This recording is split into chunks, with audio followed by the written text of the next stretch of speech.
জুমার দিনের কিছু সুন্নাত আছে, শুনবেন না দোয়া করে ফেলবো? এই সুন্নাত গুলো শুনে আমরা বিদায় নিব, চিল্লায় পড়েন ইনশাআল্লাহ। জুমার দিনের প্রথম সুন্নত হচ্ছে জুমার দিনের ফজরের নামাজটা জামাতে পড়া।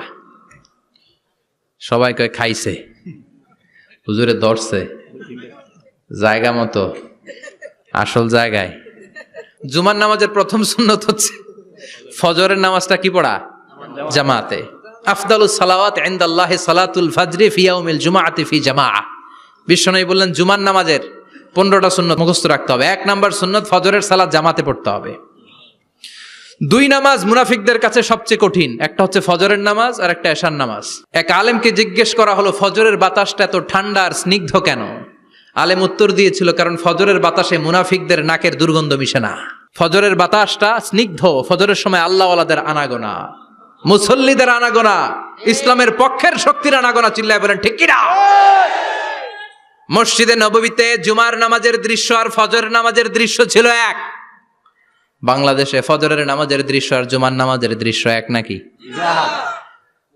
ফজরের নামাজের সময় মুসল্লি নাই, এক কাতারও হয় না। আর জুমার নামাজে পাক্কা মুসল্লি দেরি করে গেলে বারান্দায়ও জায়গা পায় না। কথা কন? তাহলে ফজরের নামাজটা আমরা জামাতে পড়বো ইনশাআল্লাহ। ইনশাআল্লাহ এত আসতে ইনশাআল্লাহ, আরো জোরে পড়েন ইনশাআল্লাহ। মনে থাকবে? 2 নাম্বার সুন্নাহ হচ্ছে আসওয়াক, মেসওয়াক করা। মাথরাতুন লিল ফাম মারদাতুন লির রব। মেসওয়াক করলে দাঁত পরিষ্কার থাকে, আল্লাহ খুশি হয়ে যায়। বিশ্বনবী বলেছেন, যদি আমার উম্মতের জন্য কষ্ট না হতো প্রত্যেক নামাজের আগে মেসওয়াক করা আমি ফরজ করে দিতাম। সুবহানাল্লাহ। মেসওয়াক ছিল বিশ্বনবীর জীবনের শেষ আমল। এই মেসওয়াক করে বিশ্বনবী শেষ নিঃশ্বাস ত্যাগ করেছেন। আপনার নবী, আমার নবী, ওনার জীবনের সর্বশেষ আমল ছিল কি? মেসওয়াক। সুবহানাল্লাহ কইবেন না? বিশ্বনবী জাইতুনের ডাল দিয়ে মেসওয়াক করতেন। বিশ্বনবী বলতেন, নি'মা সিওয়াকিয়া জাইতুন ফাইন্নাহু সিওয়াকি ওয়া সিওয়াকুল আমবিয়া মিন ক্বাবলি। জাইতুনের ডালের মেসওয়াক কতই না ভালো, কারণ এটা দিয়ে আমিও মেসওয়াক করি, আমার আগে সব নবীরাই জাইতুনের ডাল দিয়ে মেসওয়াক করেছে। সুবহানাল্লাহ। 3 নাম্বার হচ্ছে দুহুন, তেল মালিশ করবেন। বিশ্বনবী জাইতুনের তেল চুলে আর গায়ে দিতেন। বিশ্বনবী বলতেন, ওয়াদ্দাহিনু ফাইন্না ফিত তাদহিনে বারাকাত। তেল খাও, তেল দাও, তেল মালিশ করো, তেলের ভেতরে আল্লাহ বরকত ঢুকাইয়া দিছে। তেল দিবেন তো? 4 নম্বরে আত্তিব, জুমার দিনে সুগন্ধি লাগিয়ে যাওয়া সুন্নাত। লাগাবেন? লাগাতে রাজি আছেন? বিশ্বনবী বলতেন, এই দুনিয়ার 3টা জিনিস আমার কাছে সবচাইতে প্রিয়। হুব্বিবা ইলাইয়া মিন দুনিয়াকুম সালাস। 1 হচ্ছে আন-নিসা, নারীদেরকে আমি পছন্দ করি। 2 হচ্ছে আত্তিব, সুগন্ধি লাগাতে আমি পছন্দ করি। বিশ্বনবীরে কেউ সুগন্ধি হাদিয়া দিছে, বিশ্বনবী নেয় নাই, এরকম কোন ঘটনা ঘটে নাই। আল্লাহু আকবার। কুররাতু আইনি ফিস সালাহ। নামাজের মধ্যে যখন আমি দাঁড়িয়ে যাই আমার চক্ষুটারে ঠান্ডা করে দেয় কে? আবার বিশ্বনবী বলতেন, আরবাউন মিন সুনানিল মুরসালিন। 4টা সুন্নাত সব নবীদের সুন্নাত। 1 নম্বরে আল হায়া, মানে লজ্জা। আরেক বর্ণনা এসেছে আল খিতান, মানে সুন্নাতে খাতনা, এটা সব নবীদের ছিল। আর সেওয়াক, সব নবীরা মেসওয়াক করেছেন। আত্তিব, সব নবীরা আতর লাগিয়েছেন। আর নিকাহ, সব নবীরা বিয়েও করেছেন। চিল্লায় পড়েন আল্লাহু আকবার। আর লিবাস আহসানা সিয়াব, সুন্দর জামা পরা। নট নেসেসারি যে নতুন জামা হতে হবে, পুরাতন জামাও ধুয়ে আয়রন করে পরলে একটা সৌন্দর্য আছে না নাই? ইন্নাল্লাহা জামিল ওয়া ইউহিব্বুল জামাল। আল্লাহ নিজে সুন্দর, সৌন্দর্যকে আল্লাহ পছন্দ করেন। পৃথিবীতে সবচেয়ে সুন্দর কে? পৃথিবী সুন্দর, মানুষ সুন্দর, আসমান সুন্দর, জমিন সুন্দর, সুন্দরে সুন্দরে পাল্লা। জানি না কত সুন্দর তুমি আল্লাহ, জানি না কত সুন্দর তুমি আল্লাহ। সুবহানাল্লাহ পড়েন। ইন্নাল্লাহা ইউহিব্বু আইয়ারা আসারা নি'মাতিহি আলা আবদি। আল্লাহ তার বান্দার উপর তার নেয়ামতের ছিটে ফোঁটা দেখতে চান। আপনি যদি ধনী হন, দামি জামা পরবেন, সুন্দর জামা পরবেন। অনেকে আছে অনেক ধনী, কিপটুসের মতো সিরা জামা পরে, আছে না নাই? আপনি ধনী মানুষ, আপনি সিরা জামা পরছেন কেন?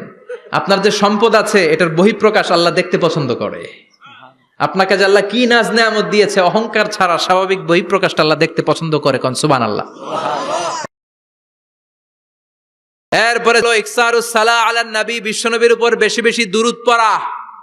বিশ্বনবী বলতেন জুমার দিন শ্রেষ্ঠ দিন, এই দিন আমার উপরে বেশি বেশি দুরূদ পড়ো। ফাইন্না সালাতাকুম মা'রুদাতুন আলাইয়া, কেননা তোমরা যে আমার উপরে দুরূদ পড়ো, আমি মরে যাওয়ার পরে এই দুরূদগুলো কে পাঠিয়েছে তার নাম, তার বাবার নাম সহ ফেরেশতারা আমার কবরে দিয়ে আসে। সুবহানাল্লাহ। সাহাবারা বললেন ইয়া রাসূলুল্লাহ কাইফা সালাতুনা মা'রুদাতুন আলাইক, আপনি মরে যাওয়ার পরে আমাদের দুরূদ কেমন করে আপনি দেখবেন? ওয়াকাদ আরিমতা, আপনি তো পচে গলে মাটির সাথে মিশে যাবেন। বিশ্বনবী বলেন ইন্নাল্লাহা হাররামা আলাল আরদি আন তাকুলা আজসাদাল আম্বিয়া, নবীদের লাশকে খেয়ে ফেলা, নবীদের লাশকে পচিয়ে ফেলা জমিনের সব মাটির জন্য আল্লাহ হারাম করে দিয়েছে। নবীদের লাশ পচে না, নবীদের লাশ গলে না।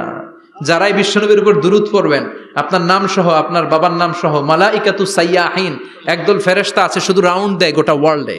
কারা বিশ্বনবীর উপর দুরূদ পড়েছে, এই দুরূদ নিয়ে, এই নাম নিয়ে বিশ্বনবীর কবরে তারা পৌঁছে দেয়। চিল্লায় পড়েন আল্লাহু আকবার। এরপরে বিশ্বনবী বলতেন জুমার দিনে সূরাতুল কাহাফ পড়বা, কাহাফ পড়া সুন্নাহ। সূরাতুল কাহাফ পড়তে রাজি আছেন? রাজি আছেন তো? 18 নম্বর সূরা, কোরআনের একেবারে মাঝখানের সূরা। আলহামদুলিল্লাহিল্লাযী আনজালা আলা আবদিহিল কিতাবা ওয়া লাম ইয়াজআল লাহু ইওয়াজা, এই আয়াত দিয়ে শুরু হয়েছে, শেষ করা হয়েছে ফামান কানা ইয়ারজু লিকা রাব্বিহি ফালইয়ামাল আমালান সালিহা ওয়া লা ইউশরিক বিইবাদাতি রাব্বিহি। আর মাঝখানে আছে ওয়ালিয়াতালাত্তাফ। হাফেজ সাহেবরা উত্তর দাও, মাঝখানে আছে কি? কথা কন। ওয়ালিয়াতালাত্তাফ একটা শব্দ আছে সূরা কাহাফের মাঝখানে। কোরআনের সব জায়গায় এক ফন্টে আয়াতগুলো লেখা, কিন্তু ওয়ালিয়াতালাত্তাফ মোটা করে লেখা আছে না?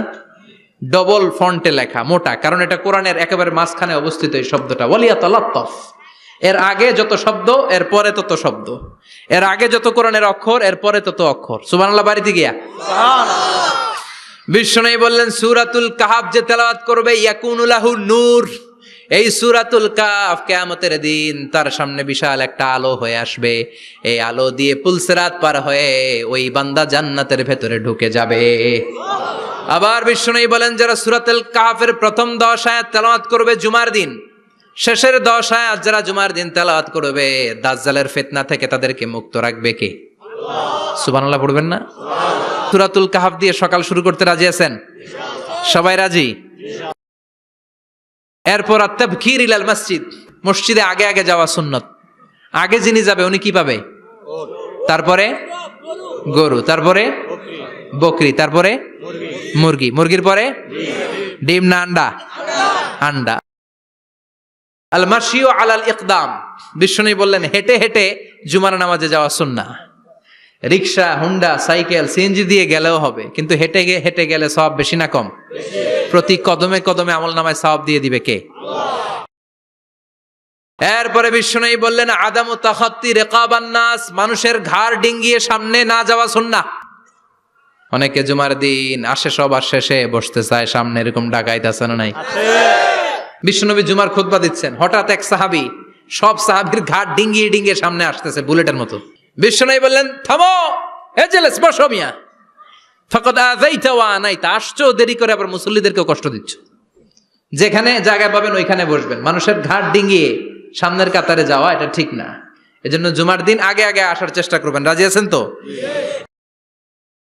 এরপরে বিশ্বনবী বললেন দুখুলুল মসজিদে রাকাতাইন, জুমার নামাজের দিন মসজিদে ঢোকার পরে 2 রাকাত পড়া সুন্নত। কয় রাকাত? 2 রাকাত। রাজি আছেন? কবলাল জুমা বাদাল জুমা, অনেকে প্রশ্ন করে বাদাল জুমা 4 রাকাত, মসজিদে পড়লে 4, ঘরে পড়লে 2, কিন্তু কবলাল জুমা সুনির্ধারিত নয়, অনির্ধারিত। মা কদ খুদ্দিরা লাক, যত আপনার তৌফিকে কুলায় 2 রাকাত করে করে 2, 4, 6 ইমাম সাহেব খুতবা দেওয়ার আগ পর্যন্ত। আপনি যদি আধা ঘন্টা আগে যান আপনি 10 রাকাত পড়তে পারবেন। চিল্লায় বলেন ঠিক কিনা? এরপরে বিশ্বনবী বললেন ইনসাত, চুপ থেকে খুতবা শুনবা। জুমার খুতবার সময় কথা বলা যাবে নাকি? কথা কন। বিশ্বনবী বললেন তোমার সামনে কেউ কথা বলতেছে, তুমি যদি বলো চুপ করো, এটাও তুমি খারাপ কাজ করছো। চুপ করো তোমার কইতে কইছে কে? চুপ করো বলে তুমি আরেকটা ভেজাল লাগাইছো। চিল্লায় বলেন ঠিক কিনা? তাহলে জুমার নামাজে কথা বলা যাবে না, কেউ কথা বললে চুপ করো এই কথাটাও বলতে বিশ্বনবী নিষেধ করেছেন। চিল্লায় বলেন ঠিক কিনা? এরপরে মজার একটা কথা বিশ্বনবী বলেছেন, জুমার নামাজ পড়তে যেয়ে যদি কারো ঘুম আসে জায়গা চেঞ্জ করে বসো। জুমার নামাজ পড়তে যাইয়া ঘুমান না, এরকম কে কে আছেন আল্লাহর ওলি? হাত তোলেন, হাত তুলতে পারবেন? আমিও তুলতে পারবো না, আমি কত ঘুমাইছি। জুমার খুতবা শুনতে গেলে ঘুমাস, কারণ রহমত নাজিল করে কে? পুরো মসজিদের ডানে বায়ে রহমতে ঠাসা, খালি ঘুম আর ঘুম। আছে না নাই? ঘুম আসলে কি করবেন? উঠে যাবেন, উঠে জায়গা চেঞ্জ করবেন, পানির ঝাপটা দিবেন, ঘুম দূর করে দিবে কে? এরপরে বিশ্বনবী বললেন জুমার দিন দোয়া করলে কবুল হয়। এমন একটা সময় আছে জুমার দিনে, ওই সময়ে যদি বান্দা আল্লাহর কাছে কিছু চায়, সেটা না দিয়ে খালি হাতে আল্লাহ বান্দারে ফিরাইয়া দেয় না। সেটা কখন? অনেক ইখতিলাফ আছে, বেশিরভাগ মুহাদ্দিসিন বলেছেন জুমার দিন আসরের নামাজের পর থেকে মাগরিবের আগ পর্যন্ত, বিশেষ করে মাগরিবের আগের আধা ঘন্টা, এই সময় আল্লাহর কাছে বান্দা যদি কিছু চায়, এই দোয়া আল্লাহ ফিরিয়ে দেয় না। এই 15টা সুন্নাত আমল করা যাবে তো? সবাই রাজি? জুমার খুতবা মনোযোগ দিয়ে শুনবো তো? আগে আগে আসবো তো? দোকানপাট বন্ধ করে জুমার নামাজের ভাবমূর্তি রক্ষা করবো তো? খতিব সাহেব যারা আছেন, জুমার আলোচনাটাকে আরো কনস্ট্রাকটিভ ওয়েতে নেন। সব বন্ধ হবে, জুমা বন্ধ হবে। তাফসির মাহফিলে 144 ধারা আছে না নাই? জুমার মাহফিলে আছে? জুমার দিন 144 জারি করছে ওই মসজিদের জুমায়, কোনদিন শুনছেন? এর জন্য জুমাটাকে আমাদেরকে কাজে লাগাতে হবে। আল্লাহ তুমি তৌফিক দাও। আরো জোরে পড়েন আমিন। সুবহানাকাল্লাহুম্মা বিহামদিকা আশহাদু আল্লা ইলাহা ইল্লা আনতা আস্তাগফিরুকা ওয়া আতুবু ইলাইক। নিয়মিত ইউটিউব ভিডিও দেখতে সাবস্ক্রাইব করুন। নতুন নতুন ভিডিও পেতে ঘন্টা বাটনটি চাপুন।